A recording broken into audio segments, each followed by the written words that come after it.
রাসূলুন মুকাদ্দামুন বিল হাদিদ, আল্লাহ রাসূলের কাছে লৌহ কর্ম করিয়ে অবস্থায় যুদ্ধের সাথে সজ্জিত হয়ে একজন যুবক আসলো। আল্লাহ রাসূলকে বলছেন, "ওয়াতিলু আমুসলিম, ইয়া রাসূলুল্লাহ, আমি এখন ঈমান আনি নাই, আপনি আমাকে বলেন আগে আমি ঈমান আনবো নাকি কুফফারদের বিরুদ্ধে জিহাদ করব?" রাসূলুল্লাহ বলেন, "আসলিম সুম্মা কাতিল, আগে ঈমানের ঘোষণা দাও, তারপরে যুদ্ধের ময়দানে যাও। ফাআসলামা সুম্মা কুতিলা ফাকুতিলু।" এরপরে এই যুবকটা ঈমান ঘোষণা দিল, ওর কোষমুক্ত তলোয়ার নিয়ে জিহাদের ময়দানে ঝাঁপিয়ে পড়ল। বীর বিক্রমের জীবন বাজি রেখে আল্লাহ দ্বীনকে বুলন্দ করার জন্য কুফফারদের বিরুদ্ধে লড়াই করতে করতে এক পর্যায়ে যুবকটা নিহত হয়ে গেল।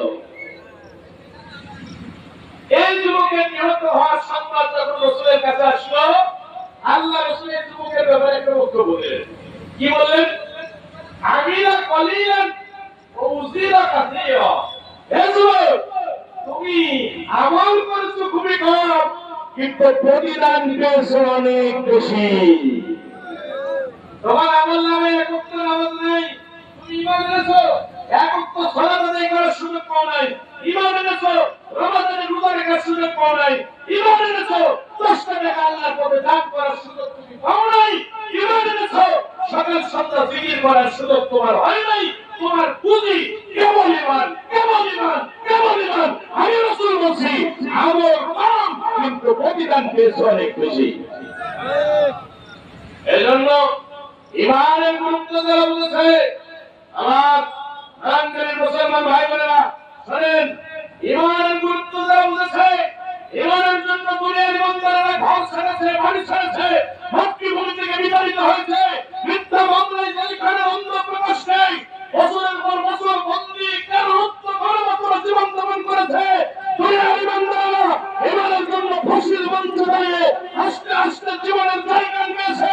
মেশিনগান বুলেটের সামনে মাথা উঁচু করে দাঁড়িয়ে বুকের রক্ত লহ ঢেলে দিয়ে শাহাদাতের নজরানা পেশ করেছে। দুনিয়ার কোন ইমানদার ব্রহ্মাণ্ডবাদী শক্তির কল্পিতহত্যের কাছে তারা ঈমান বিক্রি করে নাই, ভবিষ্যৎও করবে না। কথা বলুন ঠিক কিনা?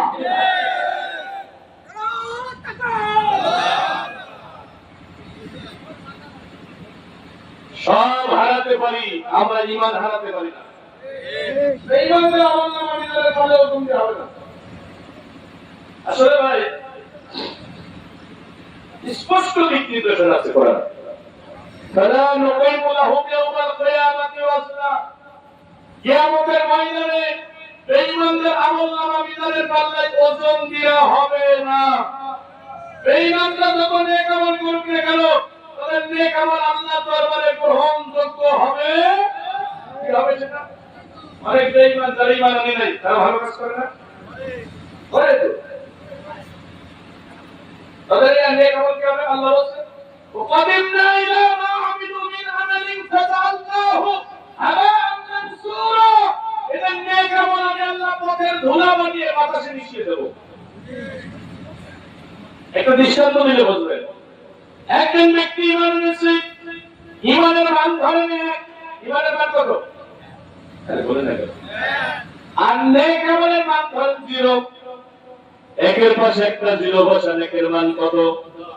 আরেকটা 0 বসান, আরেকটা বসান, এভাবে একের পাশে 0 বসাবেন, যত একের মান বেড়ে যাবে তত। কিন্তু আপনার এক নাই 0 বসাতে বসাতে যদি 10 শহর পর্যন্ত নিয়ে চলে যান, বলেন তো একবিহীন 0-র কি কোনো দাম আছে ভাই? একবিহীন 0-র তেমন দাম নাই, ঈমান ছাড়া নেক আমলের দাম নাই। এজন্য সবার আগে ঈমান, সবার আগে ঈমান, সবার আগে ঈমান। ইসলামে ঢোকার একটা তরুণদ্বার আছে, একটা গেট আছে, ওই গেটের নাম হলো ঈমান। কোরআনের জ্ঞান অর্জন করা ফল, 1 নম্বর ফল হলো ঈমানের জ্ঞান অর্জন করা। আল্লাহ পাক রব্বুল আলামিন বলেন, ওয়া'লাম আন্নাহু লা ইলাহা ইল্লাল্লাহ, ওয়া'লাম আন্নাহু লা ইলাহা ইল্লাল্লাহ। লা ইলাহা ইল্লাল্লাহ জ্ঞান অর্জন করো, মানে ঈমানের জ্ঞান অর্জন করো। কে বলেছেন? আল্লাহ। এখন আমরা সারা দুনিয়া জানি, কিন্তু ঈমান জানি না। ইমানের ব্যাপারে সচেতন থাকতে হবে। আমি লম্বা করছি না, মূল কথাগুলো আপনাদের বলছি। নবীজি বলেছেন ইয়াতি আলান নাসি জামানুন ইসতামিউনা ফিল মাসাজিদ লাইসা ফীহি মুমিনুন। কথাগুলো হৃদয় দিয়ে শুনুন, রাসূলুল্লাহর ভবিষ্যৎবাণী। আল্লাহর নবী বলেন শোনো শোনো, অচিরেই তোমাদের মাঝে এমন একটা জামানা আসবে, অচিরেই এমন একটা জামানা তোমাদের মাঝে আসবে, লোকেরা মসজিদে নামাজে সমবেত হবে, কিন্তু সেখানে একজন ঈমানদার পাওয়া যাবে না। يصبح الرجل فيها مؤمنا ويمسي كافرا ويمسي مؤمنا ويصبح كافرا। লোকেরা সকালে মুমিন থাকবে, সন্ধ্যায় কাফের হয়ে যাবে, সন্ধ্যায় মুমিন থাকবে, সকালে কাফের হয়ে যাবে। লোকেরা দুনিয়ার মোহে পড়ে তাদের ঈমান বিক্রি করে ফেলবে। আস-সাবিরু মিনহুম আলা দীনিহি কাল-কাবিদি আলাল জামর। হাতের উপরে আগুনের কুণ্ডুলি রাখা যত কঠিন হবে, ঈমানের উপরে দাঁড়িয়ে থাকা তার চেয়ে বেশি কঠিন হবে। ওই জামানাটা এসে গেছে নাকি আসবে? ওই জামানা এসে গেছে। সকালে মুমিন, সন্ধ্যায় কাফের, সন্ধ্যায় মুমিন, সকালে কাফের। হাতের উপরে আগুনের কুণ্ডুলি রাখা যত কঠিন, ঈমানের উপরে দাঁড়িয়ে থাকা তার চেয়ে বেশি কঠিন। ও ভাই, এজন্য ঈমানের ব্যাপারে জ্ঞান অর্জন করা লাগবে। আমরা তো বড় সৌভাগ্যবান, পারিবারিক ভাবে আমরা ঈমান পাইছি।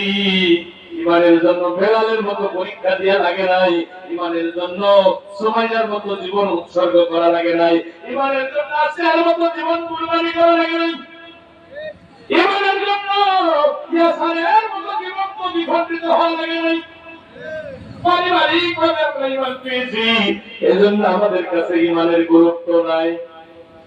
যে জিনিসটা সহজে পাওয়া যায় ওইটার প্রতি মানুষের গুরুত্ব থাকে না। আমরা তো পারিবারিক ভাবে কনভার্টেড মুসলিম, তার কাছে গিয়ে আপনি বসবেন, তার জীবনী শুনবেন, ঈমান আনা কত কঠিন। আমরা অনেক কনভার্টেড মুসলিম, ন মুসলিমের সাথে আমার ব্যক্তিগত সম্পর্ক আছে। আমার কাছে অনেকে বছর বলেছি আমি গুনাহগার কাছে। তাহলে আমার ঘর ছিল, বাড়ি ছিল, স্ত্রী সন্তান ছিল, মা বাবা, আত্মস্বজন, কোনো কিছুর অভাব ছিল না। সাধারণ সন্তান ঈমানের জন্য খালি হাতে বাড়ি থেকে বের হয়ে চলেছে। চারটি গাড়ি ব্যাপার বলা সহজ ভাই। ঈমান তো আমরা পাইছি পারিবারিক ভাবে। ঈমান পাওয়াটা সফলতা না, ঈমান নিয়ে মরতে পারা হলো সফলতা। ঈমান পাইছি এটা চূড়ান্ত সফলতা না, এই ঈমানের উপরে অটল অবিচল থেকে যখন আল্লাহর কাছে হাজিরা দিতে পারবো, সেটাই হবে চূড়ান্ত সফলতা।